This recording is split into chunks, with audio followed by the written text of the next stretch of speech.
Enzymes को actually में 6 classes में क्लासिफाई किया गया है बेस्ड ऑन कि उनका काम क्या है and what function they perform. तो सबसे पहले आते हैं ऑक्सीडोरिडक्टेज या तो डिहाइड्रोजनेज, सेम ही है, ऑक्सीडोरिडक्टेज या तो डिहाइड्रोजनेज। इसके नाम में है ऑक्सीडोरिडक्टेज।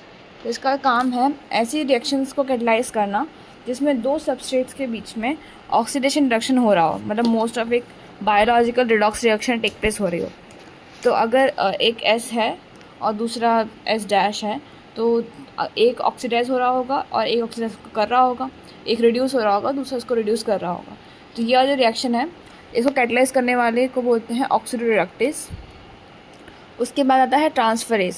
ट्रांसफरेज में एक ग्रुप दूसरे ग्रुप मतलब अगर एक ग्रुप G है और वो किसी S डैश सबस्ट्रेट पे लगा हुआ है तो उस S डैश से ग्रुप निकल के S पे ग्रुप लग जाता है।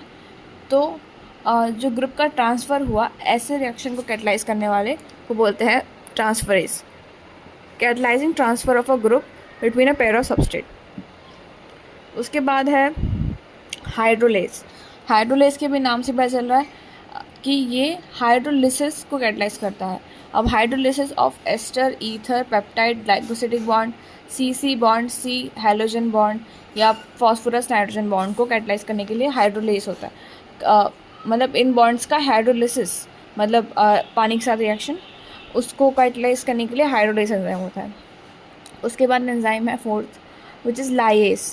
लाइएज का काम होता है कि अगर कोई एक ग्रुप है उसमें से कुछ एक ग्रुप को निकालना है, मतलब लाइएज का मतलब मोस्ट ऑफ काम होता है काटने वाला, मतलब कि उस ग्रुप को उस मतलब बॉन्ड कटिंग वाला काम है इन शॉर्ट। तो CX bond and CY bond वो दोनों यहाँ पे कट जा रहे हैं और C डबल बॉन्ड C बन के और X और Y इन शॉर्ट ज्वाइन हो रहा है। बाद में ज्वाइन हो भी सकते हैं, नहीं भी हो सकते, डिपेंड करता है।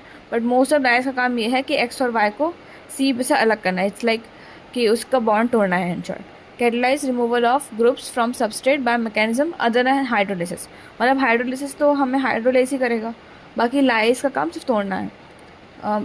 मतलब मैकेनिज्म हाइड्रोलिसिस नहीं होनी चाहिए बस। उसके बाद है आइसोमरेज। आइसोमरेज में भी आइसोमर आ रहा है, तो मतलब इसका काम है ऐसी रिएक्शन को कैटलाइज करना जिसमें इंटर कन्वर्जन ऑफ आइसोमर्स हो रहा हो। आइसोमर्स में भी ऑप्टिकल, ज्योमेट्रिकल या पोजिशनल आइसोमर्स हो सकते हैं। तो अगर वो आइसोमर्स में ही इंटर कन्वर्ट हो रहा है किसी का भी ये स्ट्रक्चर, अगर स्ट्रक्चर के मतलब आइसोमर्स बन रहे हैं और ऐसी कोई रिएक्शन हो रही है इसमें आइसोमर्स बनने हैं, तो उसको कैटलाइज करने के लिए आइसोमरेज। उसके बाद है लाइगेज। लाइगेज का काम होता है चिपकाने का, इट्स लाइक अ ग्लू। तो जब हमें कोई बॉन्ड लिंक करने होते हैं आपस में, मतलब enzyme, it's enzyme catalysing linking of two compounds.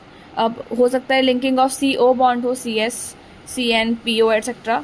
ऐसे ऐसे बॉन्ड्स को अगर लिंक करना हो तो उससे लाइगेज का यूज़ करते हैं।